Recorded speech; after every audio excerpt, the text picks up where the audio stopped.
Beyond. Beyond. Yes, Beyond. Yeah, that was that? the What happened to yours? Yeah, what happened? Max broke. Oh, no. Max is a faulty Westworld host. growling? Hello, everybody. Greets. Hi. Yes. What's up? Welcome to Podcast Beyond, episode 464. It's a I'm Max palindrome. Scoville. It's a I am palindrome. joined by Alana Pierce, Hey. Brian Altano, Brap, brap. and Marty Sleva. Street cred. I noticed you didn't get too crazy into the Beyond back and forth when I stretched it out like a cat's growl. Probably Yeah, thought maybe you found a new trick Yeah. to get me to stop is to make an awful growling noise underneath. Yeah, I don't like it. Yeah, that's Yeah. that's a Have bad you thing. sex? Yeah. Guess what? When you're bad, you get punished. A good trick to stop listening to music is to throw your iPod in a river. Yeah. What? You're not wrong. Great. Anyway, so let's get right into it. Red Dead Redemption 2, Yeah. not Red Dead Revelations or Red Dead Revengeance? 3, or it's kind of weird because this is technically the third Red Dead game, but it's Red Dead Redemption 2. What if it was Red Dead Rising Revengeance? That would be pretty bad. Yeah. Wow. Sure would. Yeah. 4 R's. No, 3 and a D. Well, that, No, Anyway. Red Dread. you can finally answer the age-old question that John Marston always asks: "Is what have you been eating?" By Where's cutting people Javier in half Escuela? And then seeing inside. Yeah, so this It's real. This is but we're recording this on Tuesday. That means this yeah. morning was when the announcement came that the game is called Red Dead Redemption 2. Yes. That it's coming in 2017 and that the trailer is dropping Thursday morning.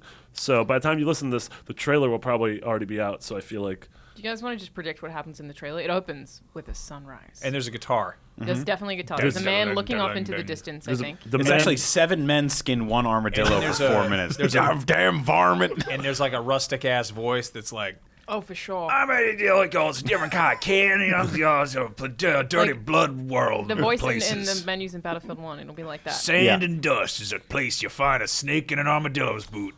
So anyway, we don't really know exactly what's in the trailer because that hasn't happened yet, but we Yeah. can talk about the steps leading up to this and what this is going to mean for years to come, because I think that's the really interesting thing about Rockstar Games now, is that they don't just build a game and release it like they did with Bully. They release a game and it's got sort of like, it's got a tail to it for 3 or 4 years. well, yeah, people have said, "Where's our single-player GTA 5 DLC?" And it's like, well, they're making so much money off GTA Online that Yeah. why do that? It's like Yeah. Valve with They're- Dota. yeah. Like, why make Half-Life 3 when you're making all that money So off services? Christopher Gresley, who's a Beyond fan, asks us, could any other developer pull off what Rockstar is doing now? I think that's a good way to sort of like hub yeah. this conversation. I would say absolutely. Kojima kind of does that, Yeah. but he does it in a much different fashion. He does it less sparingly. But the fact that he's selling pre-orders for action figures for his company, his new company's logo that has not yet put out a game, Yeah. there aren't a whole lot of people who carry this much. Like, I mean, Nintendo could. Mm-hmm. They could put up a picture of a cloud and be like, "Guess what? It's the Breath of the Wild." Yeah, I think Nintendo's able to do it with certain franchises like Zelda. I think if they teased, like, if Nintendo put up an image of space tomorrow, Then we'd all this be would like, have "Oh my the god, same we're getting effect. Galaxy 3." Or Metroid, you'd I be don't know flipping out. about that because think of the scale of Rockstar because of GTA, right? There true. are a lot of people who just play GTA 5. And I think if Nintendo were to tweet something that was a Zelda image, exclusively the people who care about Zelda are going to care. But It's Yeah. like majority of people Also, really care about GTA. 200,000 people liked a tweet that was just the Rockstar logo with red a red background. Mm-hmm. Like, Which that is nuts. It's a nice insane. logo. It's also a very nice right logo. now. Well, we were when at, have AAA releases yeah, coming out, and yeah. they've just upstaged them. Max and I and Alana were at Rockstar Games in New York City about a week or two ago when we were there for Comic-Con, and as we were leaving, they gave us this cool little bag with like shirts and stuff like that, and in it was this sticker pack that had like 25 different colored logos, and I was like, oh, they could just tweet out one of these a day, and everyone would just go completely Yeah. insane Yeah. forever. I don't think that many other companies can pull off Yeah. to the Yeah. extent Of that just Rockstar changing mean, their so logo If, color, if yeah. So- Bethesda teased the next Elder Scrolls, I feel like it could Yeah. be a similar level. Yep. Well, it's cool because they don't have this like constant buzz. I wish that other companies would take a cue from this because I think it kind of simultaneously fans the flames of hype, but also keeps people's expectations pretty guarded. Yeah. When you show off a 10-minute chunk of a game running on an engine that will, or a system that will never be able to support it, 3 years in advance, and it gets delayed twice, and then Watch Dogs comes out, it's like kind of My a letdown. go-to is going to be Ubisoft. As Yeah. well. Exactly. Well, Ubisoft, I think, has the opposite problem where all of their stuff leaks. They put out a game every single year. It's good to see them pumping the brakes on stuff like Assassin's Creed and Far Cry for Yeah. a little bit. But for the most part, you expect what you expect from them. Rockstar has that ability of, we haven't showed you guys anything new in 4 years. here's this thing we're doing. Yeah. Also, You like know? you talk about how they discovered microtransactions, or they have people playing their games. There was that meme going around where it was like you can actually pinpoint the year that Rockstar discovered microtransactions, and it's like you've got like Project Gotham Racing and San Andreas, and then it gets to like GTA Not Online, and Project it's like Gotham, Midnight Club. Yeah, or whatever. Yeah, Yeah, and then it's like oh, they suddenly will have people paying for little things in their games. Well, it's also that, but they also kind of future-proof themselves by building this incredible. They built an MMO. Yeah. Like Yeah. GTA 5 is an Absolutely. MMO. It's kind of disingenuous that we don't refer to it as that, but the fact that you have like you can get a Ford Focus and like a bowling shirt kind of takes away from that. I mean, we were Yeah. told at Rockstar 2 weeks ago that GTA Online is more popular now than it was 2 years ago, When which it is launched. which you can barely say for most online So games, I also right? asked very blatantly twice about Red Dead Redemption Right. 2, and the responses were really just focusing on GTA Online Yeah. right Well, now. they You also- it's lied also, to me. you know, Literally also- in meetings about this reveal. Yeah. They also said like they've got what 6 studios. 6 studios worldwide. They're not going to all be sitting there designing shirts for GTA Online. Like Yeah. they're Yeah. going to be working on stuff. I mean, this is San Diego's game. yeah. Yeah, which San Diego hasn't worked on anything since the first Red Dead, or the last Red Dead. That's crazy. So- What So- was that? 6 years? 6 years ago, yeah, 2010. So obviously there's a bunch of protagonists, which I think is really interesting because it looks like they're upping the number from what they did in GTA 5 with 3 major protagonists to possibly 6 or 7. Who I mean, knows? maybe. Maybe not, Maybe these are the right? 7 people you have to kill in the game. That's true. Ooh, that's yeah, cool. which I also really like. I'm a big fan of the movie El Topo, which I Yeah. watched with Max one drunken afternoon. Yeah. It's a really good time. It's about this guy that has to circle the desert in a spiral to basically kill everyone in a row. Killer 7's a game that's inspired by it. You'd also go Dante's Inferno. Magnificent Seven. Yeah, I like that stuff a lot. Like the idea of just like one character versus a whole bunch of them. Mega Man. Yeah, that's a Yeah. good one. Yeah. But Marmaduke. what I want to talk about is sort of like what this means for the online portion, because I mean, GTA Online is really cool. It's admittedly something that I messed with a little bit and then walked away from. And we got to host their live streams at Rockstar last week, where we were interacting with a group of people who are basically role playing as a biker gang in the game, and now have all this new biker gang DLC to work with. They have clubhouses and they have new choppers and all this other stuff like that. They fly in formations and they have like gang leaders and stuff. Like I love this stuff. It's so cool. They actually in real life they get together and like do charity stuff. But like drive-bys. and drive-bys, Lots of like, bikers. but how is this going to work for online for Red Dead? Because I mean, like, you do horses, you do horse Redemption and had buggies. online. Yeah. And I actually played a lot more of Red Dead Redemption's online than I did of GTA 4's online, Mm-hmm. like by quite a bit, which was it was kind of almost heist style. Some of the ones that I remember, it Mm-hmm. was like you would have a mission objective and then you would have to go and breach a building. Well, that and- was what they rolled out. It was Social Club was with the PC version of GTA 4, right? I believe so, yeah. And then they kind of, I feel like they were kind of leaning in hard with it with Red Dead. with Red Dead. Yeah. Yeah. Yeah. But like you had your posse, right? Yes. And it was like there was that. It was much more of a social thing than 4, It, right? I felt like it was, Yeah. yeah. But I'm also comparing it to when it came out compared to 4's launch.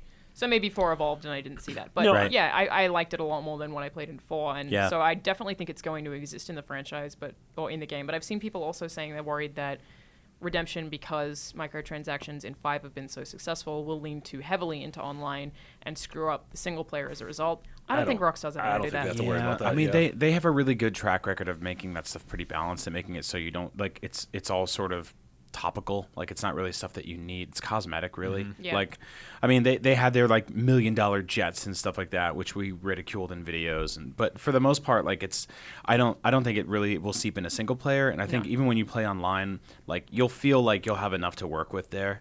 And they'll do free updates and stuff for years. Yeah. I'm more concerned with like, I mean, in the same conversations we had about like Far Cry like last year, we're like, oh, how do you like? What are the flying vehicles in this game? What are the sniper rifles? Yeah. Like when you go back to the olden times, you're kind of like the olden times. Anytime Game of before Thrones now, it's kind of like well, Marty and I were like sort of talking before. Like, I mean, can you bring in like sort of like flying machines that people have built? Like, can you bring in like horse and buggies? Can you bring in steampunk stuff? Like in the Yeah, same way that like it sounds awful. does it? Oh, it sounds real. And like maybe I'm thinking like very very long like tail. maybe like a hot air balloon, yeah. but like That sounds amazing to control. just like a really awful hot air balloon that Yeah. like one bullet will totally ruin. And you're Yeah. like, I spent all my money on that. One of the things that I remember spending the most time on in Red Dead Redemption was finding the rare horses. Yeah. Oh yeah. It had those there's one black stallion that it was in like a certain area that you had to try and track down, and it had like really good stats. I spent Yep. a long time doing that. It's like, just give me more of that. And Yeah, you more occupy me horses. for hours. Yeah, or have like cool Fine. like legendary hunts where you get together Yeah. with like a bunch of buddies and you have to kill this fabled bear. That I What's, love. what's That was really the best fascinating upset. about Rockstar's games is how they managed. It's Winnie the Pooh. They managed to kind of like iterate between. Like they'll go between different franchises and introduce like mechanics that they're gonna carry over. Like if you go back and play the Warriors, the like traversal and combat feels really similar to GTA 4. Yep. But at the same time, like it's not an open world game. It's very kind of like slim down. And then you've got like you've got table tennis, which then shows up in like tennis form in GTA 5. Like Yeah. it's kind of weird how and they'll have their racing games and they'll have like Max Payne's shooting was Michael's shooting mechanic in GTA 5. Yeah. Yep. So like they clearly are really good at kind of doing that, and the kind of mission structure and the world structure in Red Dead Redemption felt kind of like the basis for what GTA 5 was. I think it's fair to say that Red Dead Redemption is a Western GTA. Oh, easy, Yeah, yeah, yeah. completely. But like in terms of just like finding random missions and just the way the map looks, Yeah. like the way you kind of will come across things, it's less like go to this glowing circle and talk to somebody. It's more like get to this, like what's that dot over there? I'm gonna go check it out. Yeah, Yeah. they definitely had the appeal in Redemption of having random animals that you would stumble across and like just going and doing crafting stuff in the background, which obviously can't exist in GTA 5 because you'd be arrested. But it's Yeah. also exciting. Like we were talking about this at lunch with Mitch. It's super exciting that this is going to be the first Rockstar game built on this generation of consoles. Oh yeah. Like Yeah. GTA 5, Holy its crap, entire thing you're was right. built on the 360 and PS3. And like, Yeah. yes, they updated it for current consoles and PC, but like, still, the foundation of that game is on that old tech. Yeah, the So, fact that runs on 360 and PS3 is is kind of mind-boggling. It is amazing. Yeah. Yeah. But yeah, like they're really good at that. I'm really curious if maybe the thing we see this time around is a full intersection of online and single player. Yeah. Like Yeah, maybe folding it in finally. maybe In there a are Watch Dogs kind of way? no, not like that. More like let's say you've got this posse of 7 people and you see them there, but maybe 3 of the characters are characters you're creating, and like you kind of maybe you've got roles to fill. But like there's the wheel in GTA 5 where you're picking between Michael and Trevor and Franklin, but then there's like then there's the guy in the board shorts with the raccoon mask on who Yeah. doesn't really relate to them at all. Right, I see what you mean. Having a character from the single player campaign actually show up in online. I would It's like not that. it's not really their style because there is so much of storytelling does kind of like you have to sort of force the player to do stuff. They would also Yeah. be limited if they did Yeah. that in terms of what they could tell. Yeah, in single I player. still like genuinely prefer the sort of church and state separation when it comes to So do I. single player and online stuff and with stuff like this. I actually do like the way the first Watch Dogs games, and it looks like Watch Dogs 2 is handling it, where Yeah. it's like it's there if you want it, Yeah. but it's not integral and it's not mandatory. Yeah. Like What- you can kind of dip in and out of it. Watch Dogs 2 does a cool thing where if sort of their version of the most wanted level, so like 5 stars in GTA, Yeah. gets a chopper after you, the highest wanted level brings in another human player as a bounty to kill you. And so it's one of those things. It's like, well, the only thing scarier than really smart AI is another human player out to kill you in Yeah. the city. Yeah. And I'm like, that's actually really cool. And if they kill you, they get a bounty. And if you kill them, then you like get a ton of money. 13-year-old boy in Idaho is coming after me. It's really cool to sort of see like the king of open world games return with a new game next fall, because I mean we just got Mafia 3, which people were sort of lukewarm about. Watch Dogs 2 looks good and we played it, but it's not GTA, like, and it's not Rockstar. And it's sad because I just want it to be. I want it to be It's too, so and I hard think not to do that. yeah, and I think a lot of people are playing it this year in lieu of having something else like of that scale. It's rough and that because it's we live cool. in a post GTA 5 world, so Yep. every single open world game that is vaguely similar suffers, I think. Well, it's like the difference between the guy that makes something every 5 years and somebody who makes something every single Oh, year, absolutely. you know, or Yeah. every other year. Like we will have had probably 3 or 4 Watch Dogs games in the difference between GTA 5 and GTA 6. You know, like that's pretty safe to say. We'll have 5 or 6 Assassin's Creed games, probably another Mafia game, maybe. Oh, definitely. Yeah. Depending on how this one sells. So it's kind of cool to see these guys return and be like, "Hey, we're back. We're the kings of open world games. We are making this, Yeah. and this is just deal with it." Hey, what I if saw a you're- lot of tweets this morning about all the publishers just sort of scrambling and moving their games out of the way of fall 2017. That's a real thing. People used to move out of the way of Call of Duty. I think they do to a lesser extent now, but like that is just It's totally a thing. a bomb just that hits in the fourth quarter of the year. It's even a bomb that hit right now. Yeah. Like, showing that game and finally announcing a game that we've been talking about on here forever makes me care a whole lot less about Titanfall. Like Right? I'm like, oh, but now I'm thinking about Red Dead. I'm not thinking about Titanfall Yeah. anymore. That's crazy. I feel the same way about even Mafia and Watch Dogs, where I'm like, these are big open world games this fall, and I can play them right now. But like, I'm gonna can be wait. playing them. Yeah, it's weird to be like playing That's a year something. away, guys. No, I I know, know, it's I know. crazy. I mean, I guess That- I guess they never did they say 2017 or fall 2017? Fall Fall 2017. They said say fall? Yeah, they Okay. said fall, So that's which my is point. weird. It's like I'm surprised that I feel that way, but I'm still like, huh. And you But think what about if I the- get drowned out? Like I don't want to play Mafia and Watch Dogs. Well, now. you don't want to be like, it's like being on a date with someone and being like, I have a better date lined up. Even though if it's not in a year away, you're like, I'm kind of interested in this person. Better but- date 1 year away. Oh, 1 year away, yeah. But I mean, like, I'm going to be playing Watch Dogs and be like, this is cool. But in the back of my head, I'm like, Rockstar's making a new open world game Yeah. with horses in it. Yeah, it's in totally a year. thing, and it's Yeah. amazing that they can do that. Yeah. I also I want to retract to Max. You brought up what we might see as a result of them using the new consoles. I would like some kind of VR component. Me too. I would love to see some small PSVR Yeah. component to that. I feel like that's pretty likely. They've always think so, too. they've always gotten along really well with Sony. Yeah. When I saw a GTA 5 demo, they were playing on PS3, and that was at a point where it's kind of like, oh, that's sort of odd. Like that wasn't really the leading console at the time. I mean, you can pretty much guarantee that if it hasn't happened already, there are people on the top people on the phone from Microsoft and Sony being like, and not PC because it wasn't on the. Yeah. Sorry, guys. Sorry, Dan. Also, it'll be like 8 to 9 months later. Red Dead had never came to PC. I know, Yeah. but that was at a also different wasn't. time. Yeah. I think this one will. I think it's weird. I mean, I don't want to get into it because it's a PlayStation show, but the PC guys and girls get the port of that game a few months later, and when they do, they can do ridiculous shit, like put Ninja Turtles in Oh, it, exactly. and Yeah. you know, like put a Millennium Falcon in it and stuff like that. So you know, you win some, you lose some. But I have a feeling there's top people on the phone from both Sony and Microsoft being like trying to preclude individual parts of that to make exclusive. Oh, There was that absolutely. one thing a couple years ago, GTA 4. Was it one of the DLC packs came to Xbox first, Mm-hmm. and there was this rumor that they gave them like $50 million Yeah. to secure that. Damn. Secure I that. think Like, it was Lost in the Dam. yeah, that's crazy. So I have a feeling that's happening now. People are fighting over whatever they Yeah. can. Also, I I wonder if really hope they go weird like Undead Nightmare. I do too. Like, I thought I that was really do awesome. too. Played that. I mean, I dude, should've played it's that. so cool. They Yeah. had peyote in GTA 5. So, Yeah. Yeah. I was gonna say, like, how sick would it be if we're just playing between 7 different characters that all have to interact with each other? Like, I really love switching between characters in I 5. think 7's too many.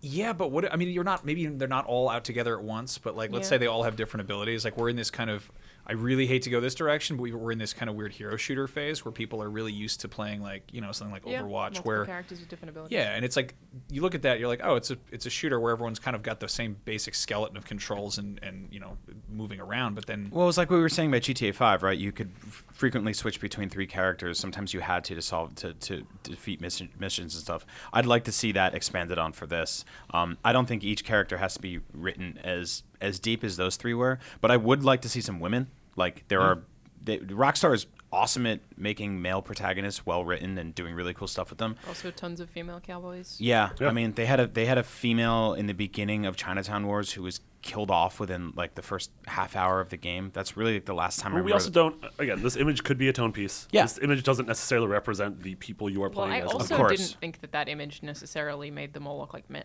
Yeah, no, I not don't at think all. that was clear. Yeah. They A couple could of be- them one of them felt masculine. One of but them some was of them, just 100 snakes shaped like Yeah. a man with a Yeah. hat on. What That's if one of the characters you play as a horse and you help your rider get from point A to Do you point remember B, that? and Do you then remember just that have to donkey wait woman outside? from Red Dead?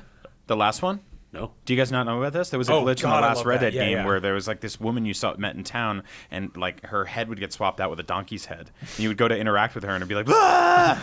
Really? Yeah. So yeah. that was good. Wow. So I Yeah, hope she's I back. learned how to play Liar's Dice because of Red Dead. Yeah. Yep. It's Yeah. a really good game. Yeah. God, this is so cool. I'm All right. really excited for this. Yeah. I want to So- say real quick, this is an awesome time for people who like westerns. If you like Westworld, like Yeah. Stephen Ogg is on it, who plays Trevor in GTA. It's so weird. Yeah. Saw his and he balls plays last this sort of episode. like it's Oh really yeah, you can see his dungus. yeah. He plays this like weird sort of broke down renegade robot evil guy, and so I just love how full circle all that Yeah. stuff's coming. I also have to ask, why do you guys think it's called Red Dead Redemption 2? Because we've always referred to it as that, and people in the comments are like, it's Red Dead 3, but why do we think it's called I think that? it's- I think a marketing standpoint, I think gamers so, see a too. number and they're like, oh, this is better. Or I they're also like, think if Rockstar are pushing Red Dead Redemption 2 rather than putting a 3 on it, they don't really want people to go back and play Revolver. No. I will say for sure that Red Dead Redemption 2 will be one of the clunkiest video game titles to ever sell millions and millions of copies. Like that Probably, that yeah. name does not roll off the tongue. I've also in any accidentally way. wrote Road Dead Yeah. a bunch of times. Rud Yeah. to Rud to Rud to Rud. Yeah, Read Dead. Like Red it's- Dead all right. 3 is easier to say. Red Yeah, Dead. I think to answer your question, I think it's because it's going to continue the story from the last one, or at least the repercussions of what happened there, I don't think it will. You think it'll You use don't think so? Jack? or a prequel. There's rumors it's going to be a prequel. Yeah, we'll Then see. why is it 2? I don't know, because numbers. Because I don't know why It's actually why does one, Rogue One take place before A New Hope? Which But Rogue after One is like episode what the one, but- ninth yeah. Star Wars movie. Like Anyway, speaking of horses, I actually have to run out of here, and I got to go see Man About a Horse. We're doing this Battlefield 1 live Yeah. stream. I'm having a blast with that game. Oh, you said the Said the word. word. Oh, If No, you same. told me that I would be like more stoked on a World War I multiplayer shooter than I was on an open world mafia game set in the 70s or 60s, whatever, I'd be like, no, that's not true. You're wrong. I know myself pretty well, but here I am. Like I've pretty much I played a little bit of Mafia this last weekend, and I'm probably gonna skip it, honestly.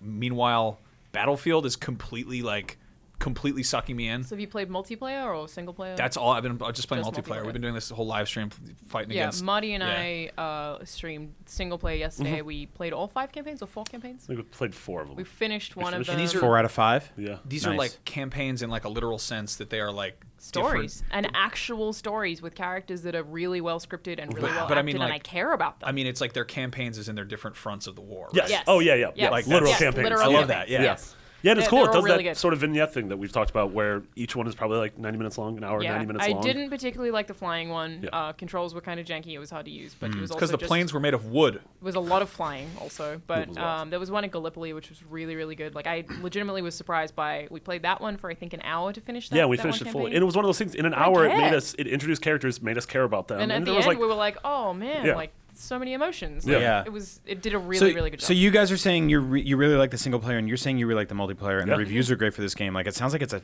hit. That's Yeah. What awesome. happened? Yeah. That's What so, happened? That's Like, great. That's I mean, great. Like, Battlefield has been one of those things that's like always done like. I mean, I feel like it's been a minute since it really scored well and was received well. You Yeah. know, Bad it's- Company 2 was the last time. Yeah, Yeah. right? Yeah. Everything since 3, like 3 had that bad launch. Yep. And Been then, fine. The yeah. franchise has had some highs and lows, and when you look at the Call of Duty franchise, it's a lot more sort of just steady around the low 9s, high 8s, mid 8s, 10s if you read our comments. And Battlefield's been that franchise has been sort of all over the place. I think because they're trying to find themselves, and I think that they're realizing that they don't need to. They can just try new stories and Well, experiment. they more.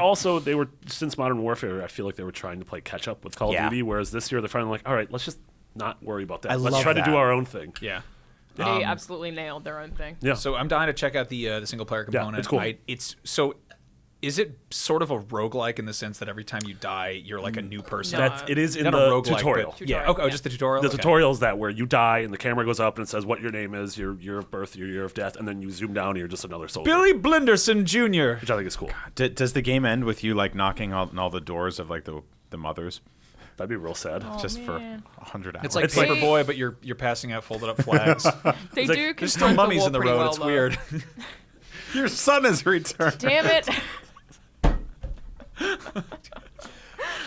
What if man. every game after you died, your second life, you were a mummy? Yeah, that's All right. some deceased son war humor for you boys. Wow. If you're into Okay. that. Well, but no, yeah. it does deal with the amount of death kind of well Yeah. in the Gallipoli campaign. Someone kills a bunch of people and then just starts vomiting, and Yeah. it's like everyone kind of addresses that one has like responsibility, it addresses guilt and how Which horrific everything is. I love because that's never really been tackled in war games before. No, there they was do that. that. There was that weird rumor going around a few years back that when Kojima made the Twin Snakes for GameCube, I believe that he was talking with Miyamoto about this joke. About at the end, Miyamoto came in and he did that thing where he's just like, "Oh, here's an idea for your game," and they're like, "Damn it, Miyamoto, stop showing up, damn George Lucas ass mother." and he came in and he was just like, how about at the end of the game, like you go around and everyone's in the hospital and they're all bandaged up and you have to because like, you didn't actually kill anyone. yeah, Everyone's fine. Yeah, everyone's okay. And I think like Kojima revisited that to a certain extent in some later stuff I remember reading about. But Well, no, there's a part in Snake Eater where you've got to walk up a river full of ghosts of everyone you've killed. Yeah. And if you've been playing like a non-lethal thing, you're just walking in a river. But if you're me, then there's It takes just, like 4 hours to like get through that part. it's there's crazy. a whole Lollapalooza of ghosts. But we've coming been down talking that for river. years about how sort of like just cold the idea of war is in video games, especially in stuff like Call of Duty. You're just murdering down people all the time. It takes war that's horrible and miserable and dark and makes it so trivial and arcadey. And so fun. the idea of like the idea of a guy throwing up on the battlefild because he can't handle a scenario is what actually happens. And I think like Spec Ops got into that a little bit. Totally. Or a lot, depending on how much you really paid attention to it. But yeah, I really like this. And it's real. Like it's not an escapism. This is what happens. And also, one of the other questions was sort of like, it's not historically accurate, really. They definitely rely more on automatic weapons, and reloading things is quicker really than it would have faster. been. But Yeah, it's well, also like that's a video game, yeah. That's in the name Yes. of an interesting game. If it was historically accurate, it'd be pretty boring. Yeah. What I like is that they are like, on the one hand, they're like, there's more machine guns because it's a first-person shooter and you want to shoot a machine gun because they're fun. On the other hand, they're like, what kind of weird-ass World War I inventions and techniques should we dip into? Yeah. You can totally get this thing. I was joking about it showing up. You can get a decoy sniper, which is literally just like a paper mache head on a stick that you pop up out of a trench, and so you put that down. And then you go and you hide, and you keep an eye out for a sniper popping out, and then you get to shoot him in the face. Yeah, while really he cool. and I That's saw the best. you showed me a clip of that of like it's just a little head on a stick and he's firing it off and then you can duck off to the side and shoot him and he's Like just it's like the same technique that Ferris Bueller uses to cut class. Like Yeah. it's yeah, or Zach Morris when he puts a skeleton in the detention with a Yeah. hat on it. And one of the campaigns you play is Italian Iron Man. He plays this Pretty Italian cool. dude who just Yeah. puts a bunch of armor on and then has a big right. machine gun. And Yeah. Yeah. Okay, well that tipped me over the edge. I so- will now be purchasing this game immediately. There is there's a mode that I really love in multiplayer. It's called War Pigeons. And the premise of it is sort of capture the flag, kind of. Pigeons? Basically, yes, pigeons, as in the bird. Beard? The beard. The pigeon. you guys aren't saying it right. Oh, the bard? The pigeon No, you guys, bird. none of you guys are saying it right. Beard. No, it's bird. What are you guys doing? The Bird. Great Fighting Bird of 1916, as it was called back in the 1916s. I don't think it was. Okay, so I what think it role was did bird. pigeons So play? basically, in this mode, you get set down there, and they go pigeon sighted or something, and everybody has to just book it to this like pigeon that's chilling out on the map. Like there's a pigeon coop, and you got to catch this stupid bird, and you got to bring it. You got to run away with it to safety, and the whole time you're running with it, your dude is trying to write down a note to shove in the pigeon's ass or lock it or whatever the hell they use to Probably not his store ass. the notes. Definitely I think not it's his like like a gashapon capsule that you stuff the note in or whatever. Yeah. But you give this like your dude's just running, and there's like a meter by the person who's carrying the bird of just a pencil, and he's very slowly trying to write a note to be like, please help us, they're trying to kill us for stealing birds, and you're running around So and does your team have to like protect you? Yeah, while you're you're protecting running? It's not a the guy who's carrying gashapon the- capsule, I you like that. no taco animu nerd. Oh, my Gundams are here. whatever, it's passing notes in history class, whatever you want to call it. But like you're running around with this thing, and your dude's got to like shove it in this little cork and put it in the pigeon or what. I tie it to his neck. I don't care. It doesn't It's matter. his foot. It doesn't go in his Okay. hand. Can we stop about Maybe I'm afraid bad of at the game pigeons? because I keep putting the notes in the pigeon's butt. I'm sorry. Anyway, you get this Very pigeon, and once you get the note written, Yeah. then you send it up, and it's like pigeon away, and everyone's like, oh hooray, the pigeon's gone, and then all your other teams like rats, their pigeon got away. And if you send off like every time you send off a pigeon, the pigeon goes to your like other base or like just flies off to wherever, and then calls in an artillery strike. Yep. So that's the whole point. It's Respect.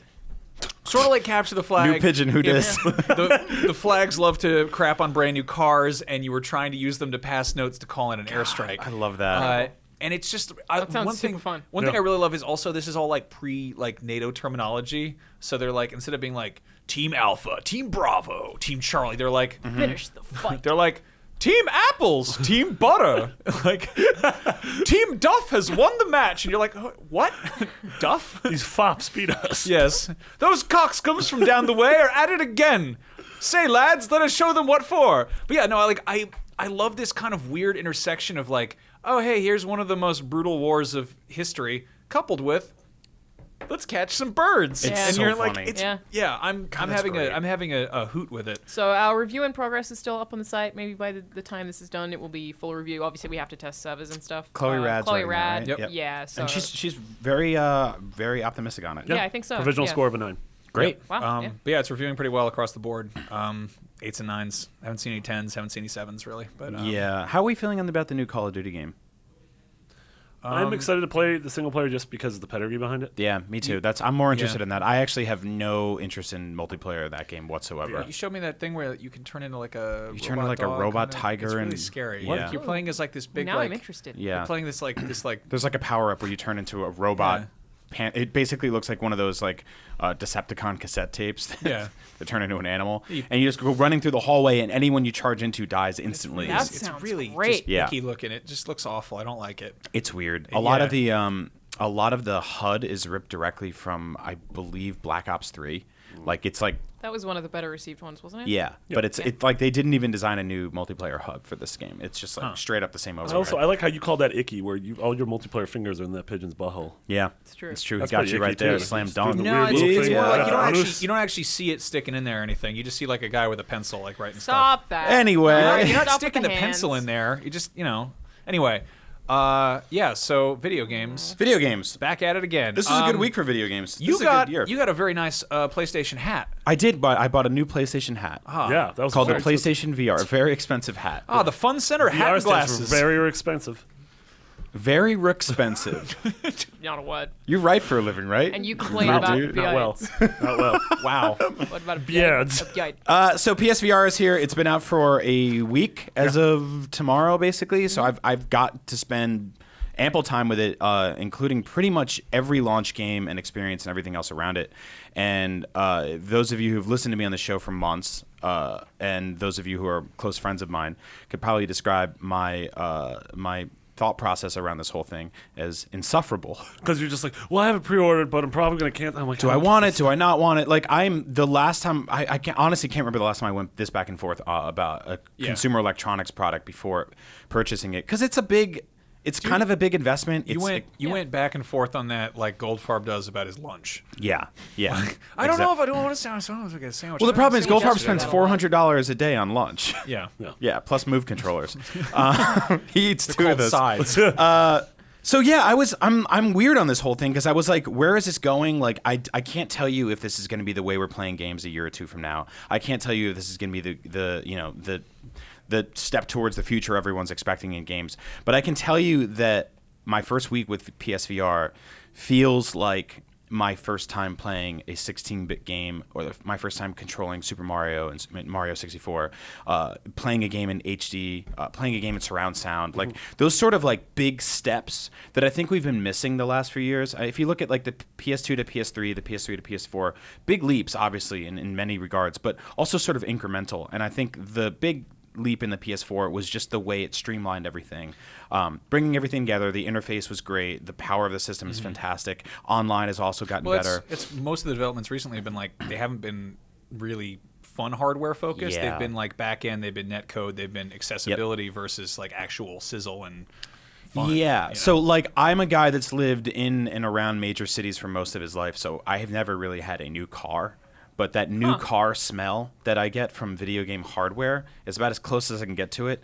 And I got like it that when, with books. yeah, right? books. It's a good smell. It's nice. It's just nice. Like, and you get it with toys too sometimes. Yeah. Where you're just like, this is a new thing I get to hold. And the way our experiences are moving, they're less tangible.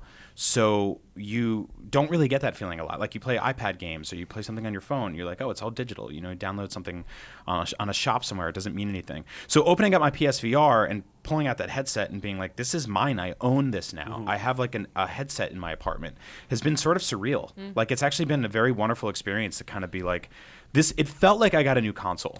That's how it feels. But it's also even different because you get a new console and it's like, well, this is another version of these things I already own. Yeah. This is the first version of this thing you've ever owned. yeah, it's the first version of this thing I've ever owned, and I know that in a few years there'll be a better version, and then I'll trade in the version I have now and get the new one. But and we'll get into all the games and stuff right now. But right off the bat, like if you're on the fence about PSVR, get one. Like, if you have the money for it, get one. If you think it's too expensive, like, wait. If you think there's going to be a new version in a year, you're wrong. If you think there's going to be a new version in 2 years, maybe. But even then, like, trade in the one you have. Like, it's sort of like saying, like, if I trade in this one in 2 years, and that means it costs me, 75 cents a day to own the one I have, or $100 a year for now, then it's worth it. I can't get one, but I pretty much feel the same way based on what I've played of Yeah. PSVR. If you're in a position where you can afford it, I agree, get one. Yeah. Like, I don't think that there is really anyone, excepting people who have some, like, maybe eye issues. I know there are some people that can't see that way. I think it's literally for everyone. Yeah. If you own a console, I think PSVR is for you if you can afford it. Totally. I completely agree. So far, and one of the cool things about PSVR is that right off the bat, there's a whole bunch of stuff you can download from the store for free.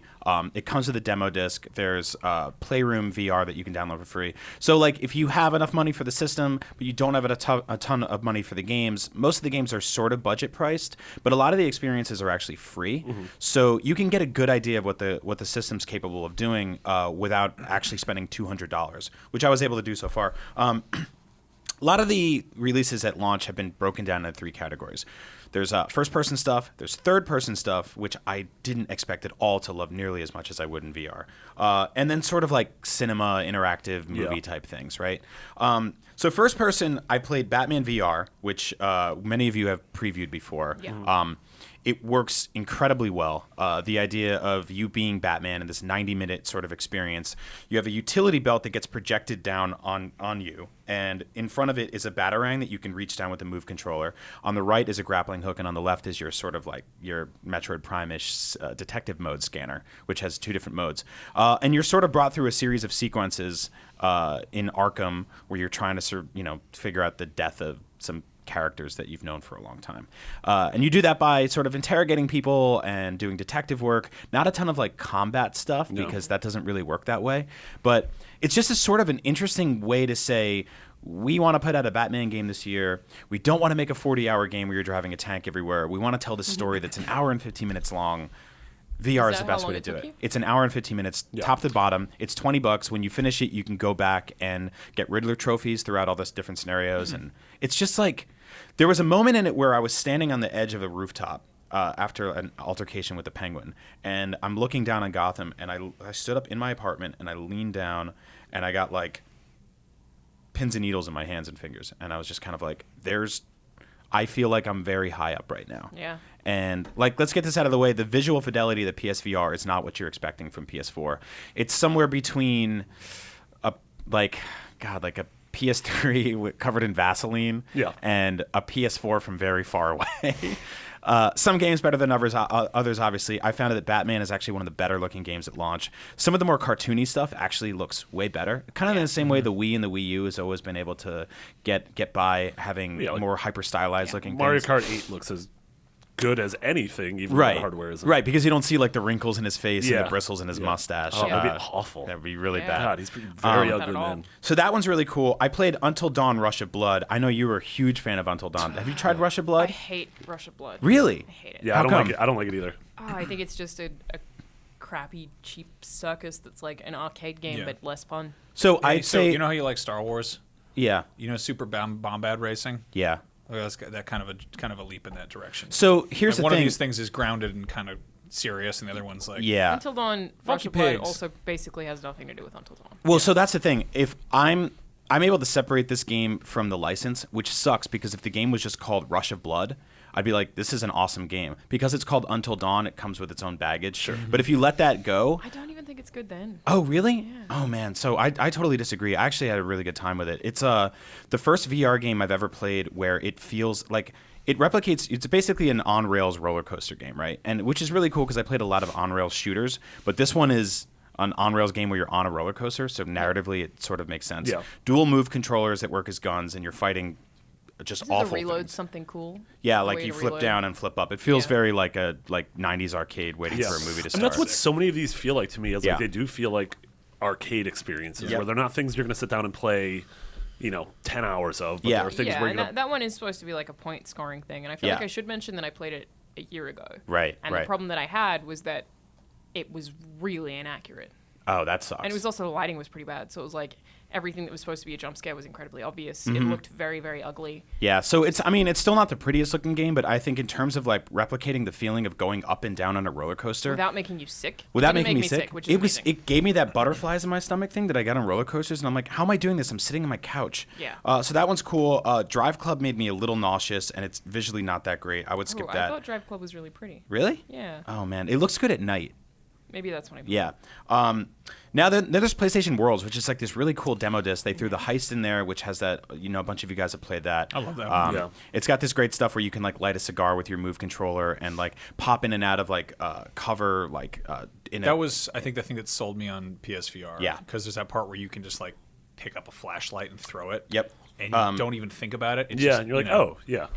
Stuff like the menu on PlayStation Worlds is really cool because there's like a ball that floats in front of you in each one, and in certain ones you can bump your head against it and kind of like volley it back and forth. Yeah. In Ocean's Descent, which is the underwater one, it's just a ball of water that you can stick your head in that changes the entire sound dynamics of whatever how you move That's in and really out. cool. They're just like little interactive toys they put there. So Ocean's Descent is really cool. It's the underwater sort of shark Shark simulator Tank, game. And my wife is deathly afraid of sharks. I don't know why. Because they're terrifying. Yeah, they're but nature's perfect predator. they're not really. Also, it's very easy to not get eaten by a shark by just not going over. Yeah, I was gonna say like our apartment's on the second floor of a building. Like we're fine. Yeah. You know, So for a that's the while. one where you sit in a like kind of open. Yeah. You're in like the cage. I remember the first time that I played that, I got the weirdest sensation where I was confused that I wasn't wet. Yeah, me too. It was like I'm submerged in water. I absolutely believe this. In terms of sound, it makes perfect sense. Yeah. I was like, I'm not dripping in water when I'm finished. It's really What? weird. I mean, Yeah. the actual at one point the shark starts circulating your tank, and it's to me it's the demo's about 12 minutes long.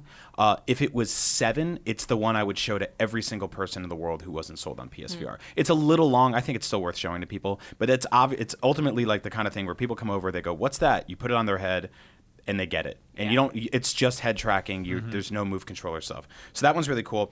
In that also is this thing called Danger Ball, which is a first-person sort of Pong type game, which I don't think would be interesting at all if it was a PS4 game. But with head tracking in VR, it's incredible. I think It's that's like Wii Sports. That's it right there. Yeah, that's Is it. There's plenty of stuff that would be completely forgettable otherwise. Yeah, you were even saying that over the weekend to us. Of like a lot of these games you would totally just pass by if they're on PSN, but for the fact that they're in VR. Yeah, so Tumble's another one, and Tumble is this like block stacking game. It's $10. You're given this table in front of you and all these blocks to sort of interact with, and they give you a challenge and how high you can stack them or how many you can put onto this thing. Weird little things like that, and I was like, if this is just like a PSN game, I wouldn't care about it. It's so stupid. But in VR, it was really cool, and I had my phone behind me, and it started vibrating in real life, and I took my Move controller, and I put it down on the table in the game, and it fell 4 feet and hit the floor. And I was like, oh, that table's not real. Yeah. So I've had little moments like that, which is really cool. Job Simulator, same sort of situation. I'm dying to play that I one. think that's Job Simulator is still my favorite VR thing. Yeah, I was telling Max this morning I was doing the convenience store part of it, and to exit out of it, they drop this emergency box in front of you, and you open it up, and there's a burrito in it, and you pick it up with the Move controller, and you move it towards your mouth, and you pretend to eat the burrito until it's done, and when you're done, you can exit the level. I'm like, that's a very novel, weird way to. Yeah. Strange. But third-person stuff has actually been surprisingly wonderful. I played this game called Wayward Sky, which I think some of you guys have seen before, right? Wayward Sky is sort of a point-and-click puzzle adventure game, but the camera is set so that you're almost like a giant sitting on the level. Like, imagine playing something like, I don't know, like Shadow of the Colossus or Last Guardian if you were the size of Bird Dog, Yeah. but you got to watch the little boy run around. Like it doesn't feel like you're 100 miles away, and it's not in first person. You just kind of feel like you're sitting there on this level. Same thing with Playroom has this platforming game called like Robot Rescue. I didn't know that existed until today. Yeah, it's just totally hidden, and it makes me want like a Super Mario 3D World type Well, game, what about like Yeah. or Little Big Planet? Little Big That's Planet the or thing is- Tearaway. Like Yeah, Tearaway, Tearaway like would be great. that art style would be great in Yeah. VR, and just sort of sitting there and watching that world happen. There's something really wonderful about all The that. thing with Little Big Planet that always bugged me was like it has this incredibly like tactile, vibe to it, and you can kind of screw with it a little bit, but it always felt like it was just shy of something. But I feel like seeing Yeah. that in VR and imagining you're seeing this little puppet man like running around Yeah. like a Yep. a stage. I was completely lukewarm on everything we've seen so far about that game, Dreams. From Media Molecule, and now I'm 100% sold on it. Like, I can't wait for it.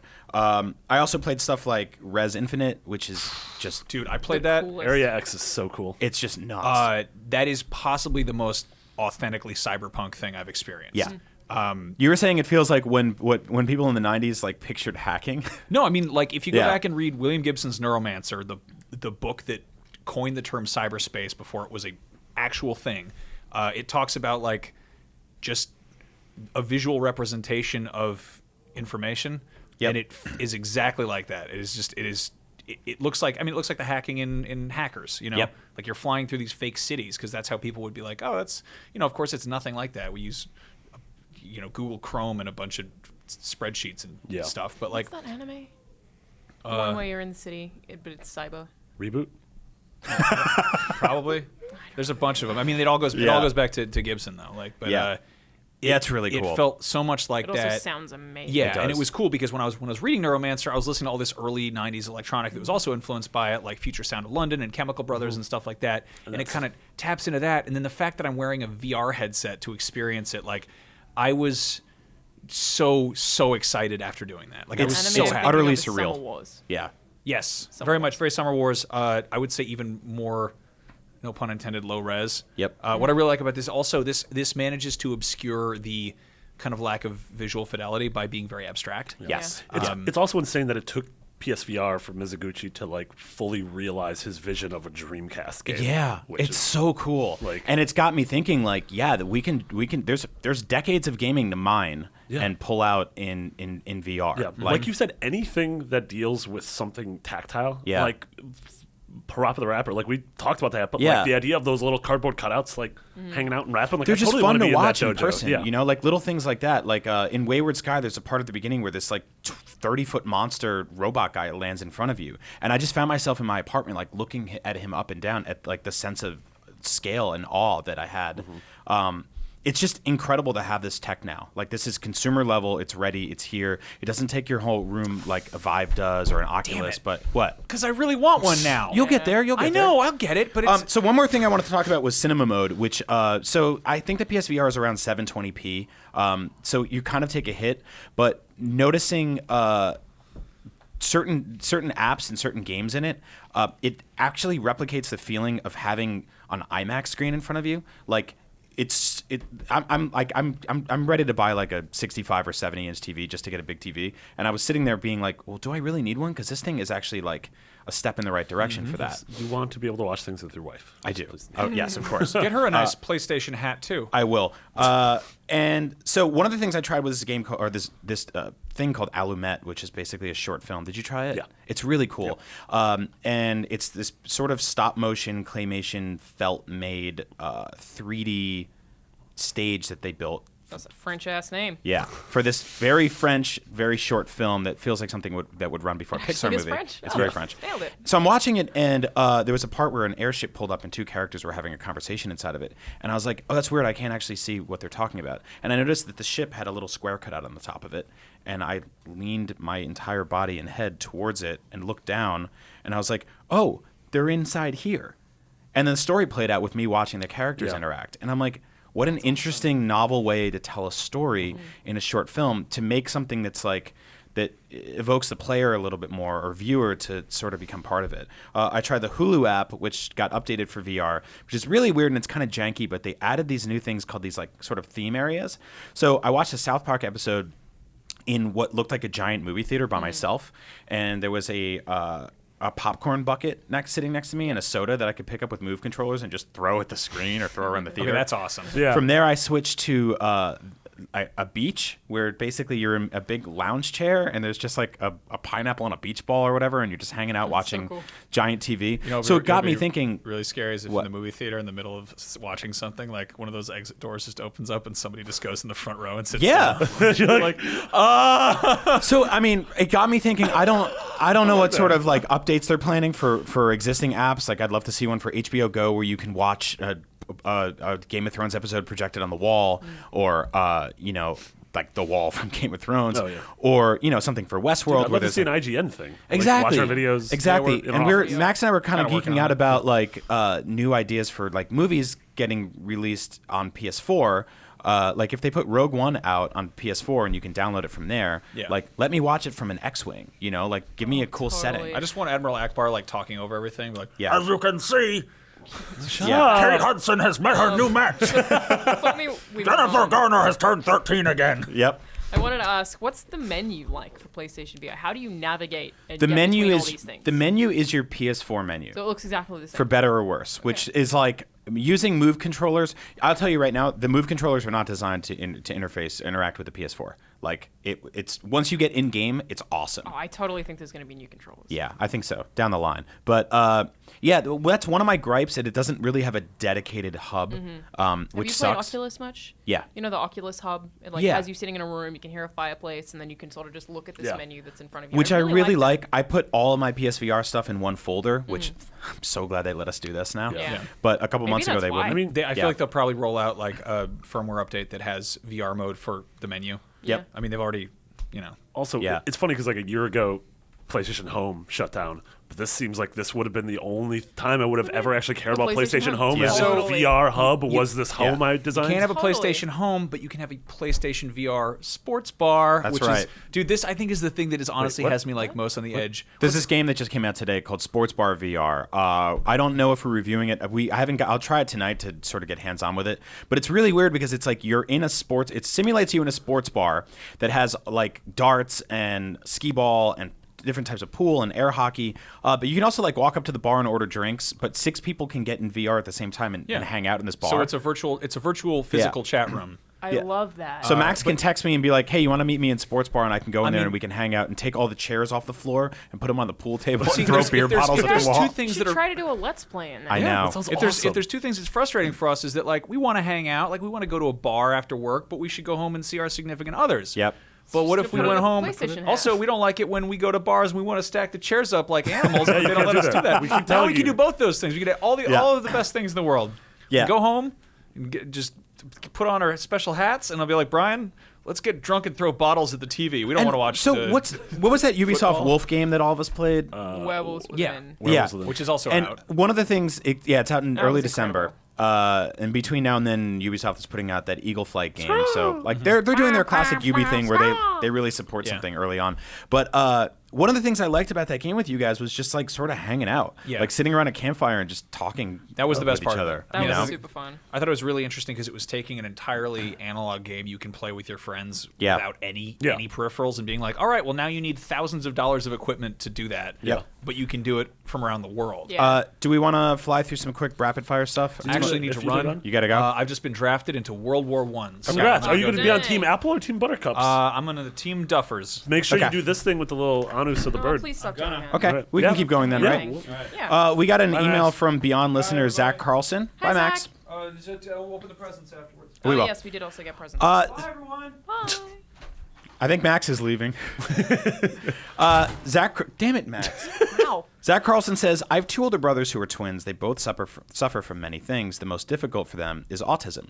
One cannot speak and the other is legally blind. They both have trouble walking and getting around, and they will never be able to live on their own due to the assistance that they require. My legally blind brother, Nick, and I have always played games together. He is in love with Sly Cooper series. Games have always been hard for him, understandably. I went down to the Windows store at the mall a couple months back to try HTC Vive. It was my first experience with VR, and I was blown away. I instantly wanted my brother to try it, and so I dragged him down to use it. He was in heaven, as was my mom, who brought to see it as well. The controls were very intuitive, that he could make sense of them. He could see better than he can in real life, in 360 degrees. It was honestly a new world for him. We played the spaceship game as well as the bow and arrow game in the Vive spaceship demo game. reference. Yeah. He understood all of them within a minute. He was so happy because he finally felt normal. After 25 years, my brother felt normal. It was amazing, and I cannot put into words how great that feels. He was crushed when the demo ended, and when we have been back several times to use it since. We do not have the money to get a super good computer for a HTC Vive, so we have to save up for a PlayStation VR. We're still currently saving up for PlayStation VR, and we are hoping that we will have enough money by Christmas. He asks about it every day, so he's excited to get it. Thank you guys for being a great source of entertainment and such nice people. Beyond. That That's is so the awesome. absolute best I story. really, really, Yeah. really love that story. Yeah, that just gave me goosebumps. Yeah, Yeah, And I right? mean, we've talked about the non-gaming uses and potential of VR when Mm-hmm. it comes to travel and education, entertainment, and health and medicine and therapy. Yeah. Yeah. But it's also, yes, those can all exist, but also games can become therapeutic through it. Yeah. Experiences and like this thing, like how we said this is the first time we felt normal. Yeah. It's That's phenomenal. crazy. Isn't that Yeah. great? Like, and I love the idea of somebody even in a wheelchair or somebody who has like sort of like struggles with standard mobility that the rest of us can just take advantage of constantly without thinking about.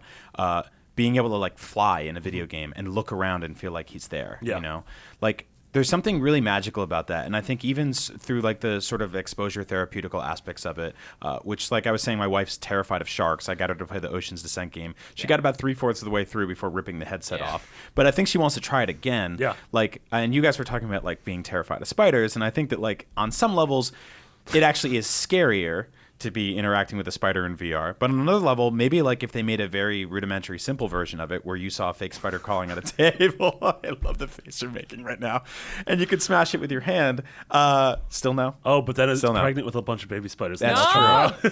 Oh, Either way. I was gonna say Zach. I Yeah. don't know if I feel like I've seen Zach on Twitter. I'm not sure if he's a member of our Facebook. Probably he group. was. He got this from the Podcast Beyond group. So If there's I don't know what kind of websites that you can use, but if there's a way that you can like share a link to a PayPal or something, I would totally be happy to try and help out with that. And I'm or sure a lot of- GoFundMe or something. Yeah, GoFundMe. I'm sure a lot of other people in the group would totally be willing Yeah. to help try and get your brother a PSVR for Yeah, Christmas as well. So exactly. totally consider that and don't feel bad about it. Yeah, and thank you so that's much an for sharing awesome your thing. story. Yeah, that's an amazing Seriously.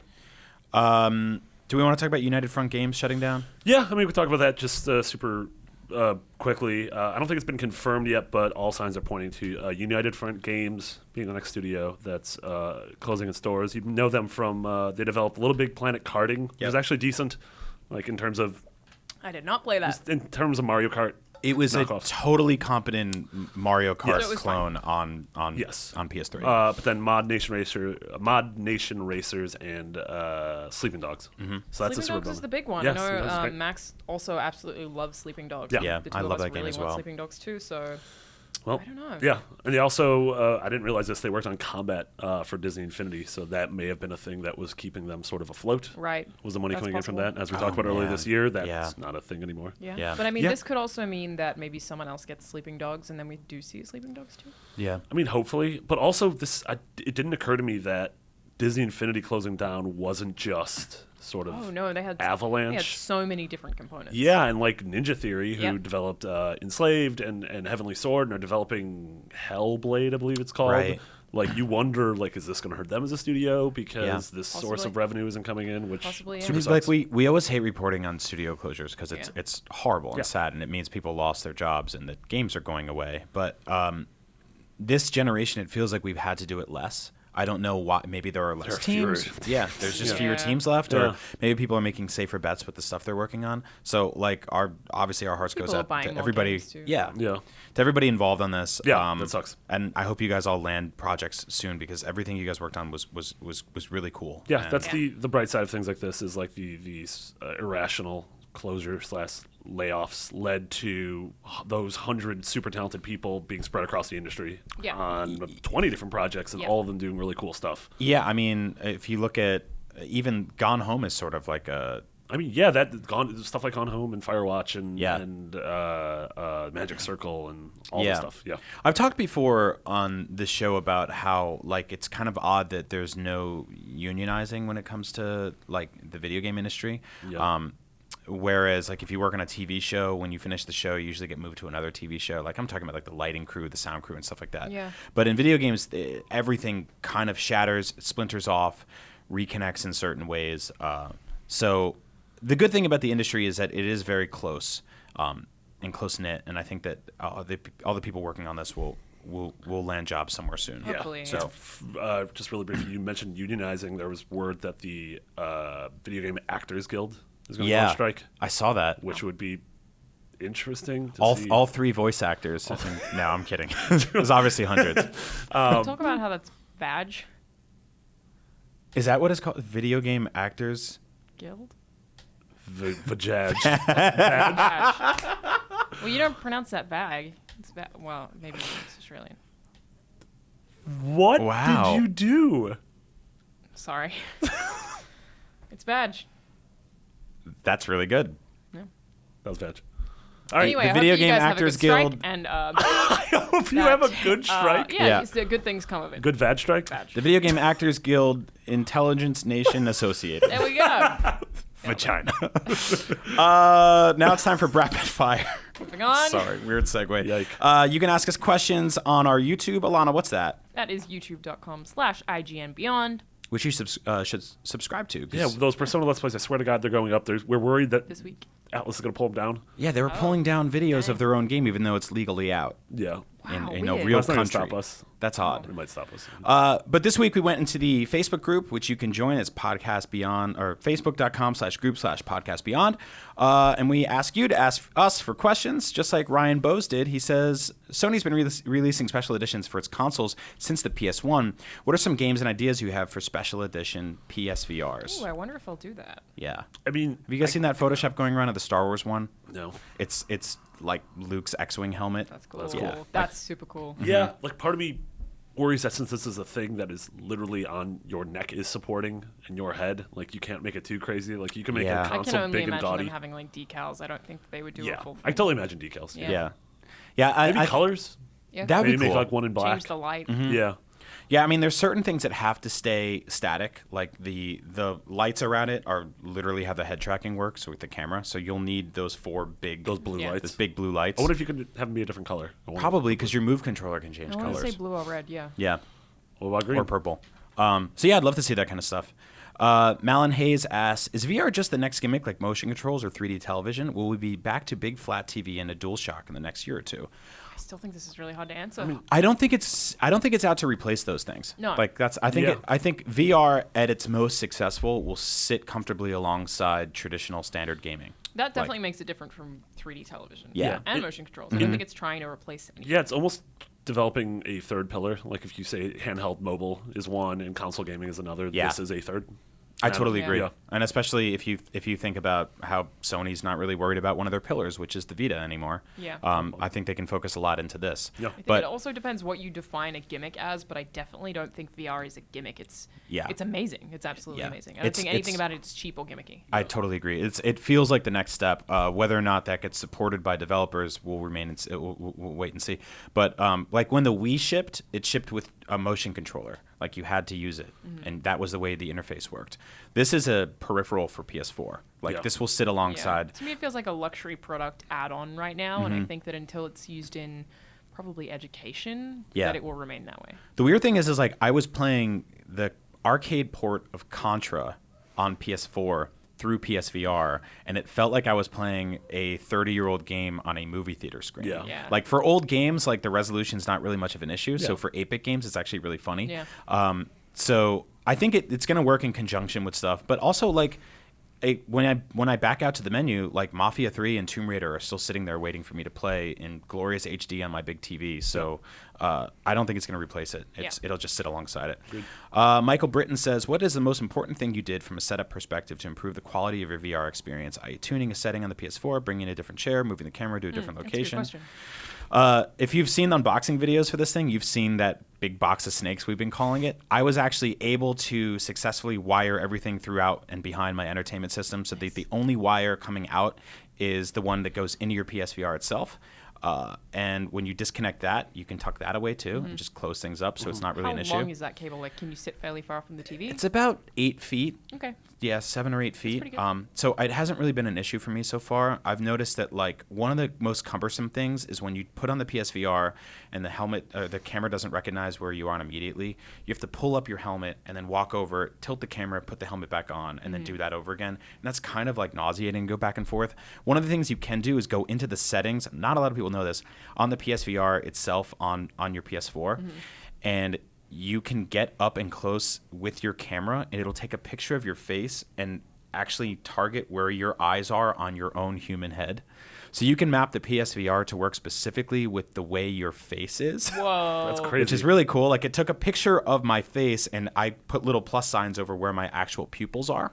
So now when I try it out, it like works way better towards my own face. Because some of the variety that people have, which I think is why Oculus and Vive are a little bit more adjustable, is because people have different, interocular Yeah, distance. yeah, I think something with that's your what rods it's and cones. called. Yeah. Oh, the R's and C's? So it means that some people Scones. can like it's supposed to be like an average, so some people can see things slightly better Yeah. than others can. I don't think PSVR lets you customize that. Or maybe is that the slider on the front? It might be. Not really. So the thing about PSVR is that it's actually one lens underneath instead Yeah. of two. So comfort. And in terms of comfort, I've found that like people coming over and trying it out, it's actually worked a lot better than. It's super comfortable, I Yeah. think. Also, we've mentioned this before, but people always ask. It's supposedly the most comfortable with glasses. Yes, 100%. Yeah. Yeah. Yep, So not even it's supposedly. really It is. adjustable. It's very easy to put on. I feel like none of the straps are as tight as the other two are. Yeah. So it's really, It also sits on the crown of your head. Like Yeah. it's like a crown, like the weight is here. yeah, and it's not like Yeah. a strap. No. It's Yeah. more solid than that. And with it on and with surround sound going, instead of like having headphones in, I actually don't feel like I'm completely in a deprivation chamber. I did have this Still one hear moment. people. Yeah.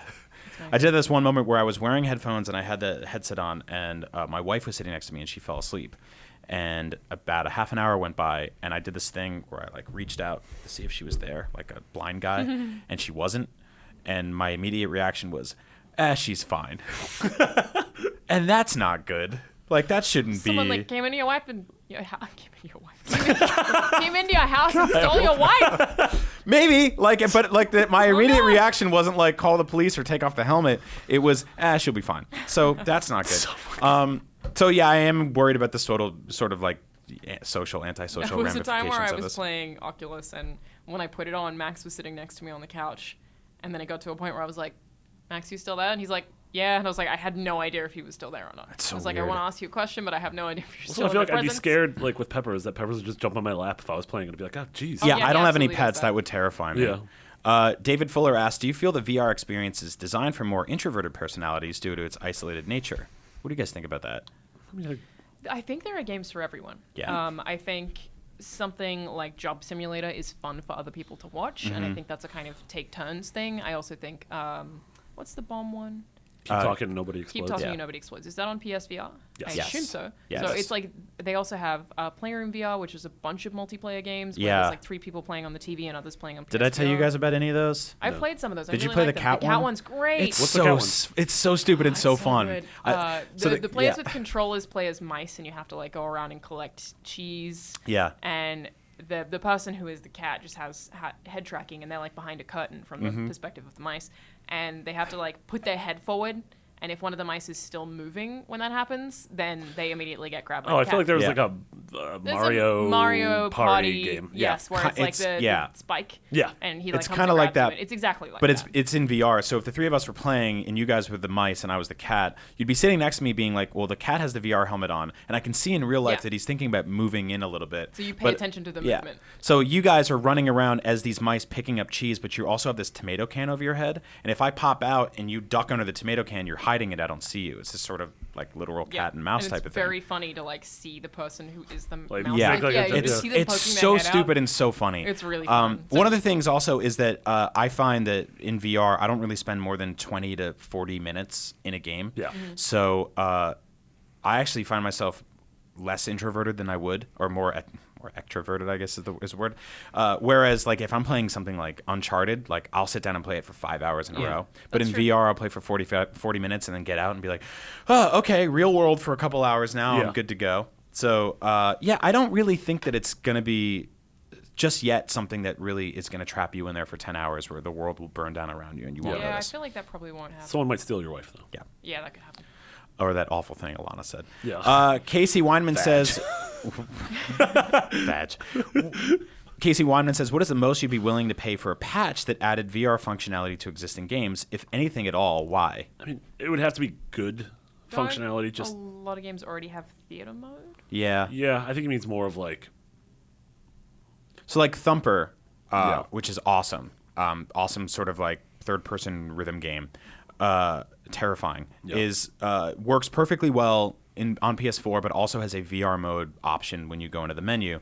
I wouldn't have wanted to pay any extra for that. Like, to me, that's just something that, like, if you want to do that, do that. If you're a publisher and you're making a video game that has VR support a year later, ideally you're going to sell a bunch of new copies of your video game, so you'll offset the development cost by doing that. I don't want that cost to get passed on to me as a player, because I feel like I've already purchased your game. Yeah. yeah. You know? I don't want like For $60, you get Assassin's Creed Empire, and for Yeah. $65 or $70, you get VR Empire. Yeah, I do want you to Yeah. tell a wholly new story like Yeah. Batman VR did, but I like what Tomb Raider did, where Yeah. they're Whole like, new story, Batman. I like what Tomb Raider did, where they're just like, here's Lara's mansion Yeah. mode or whatever, and you Yeah, can go that's explore it, and it's free, and it's part of the overall Yeah, package. I love that. Yeah, so I think free is the most I'd pay. $5 to $10 for, Yeah. or $20 for something that's sort of a new story. You were also saying, was it one of the games where the VR thing is just you sort of picking up toys, like picking up models? Oh, so Playroom VR has this awesome thing where when you play games, you collect coins and you bring the coins into this like capsule toy machine that has a claw, and you put the coins in, and the claw is like a crane game, and it picks up toys, and the capsule drops and opens it up, and you'll get like a little taxi cab that gets populated in this like weird. It looks like my desk. It's just covered in Yeah. toys.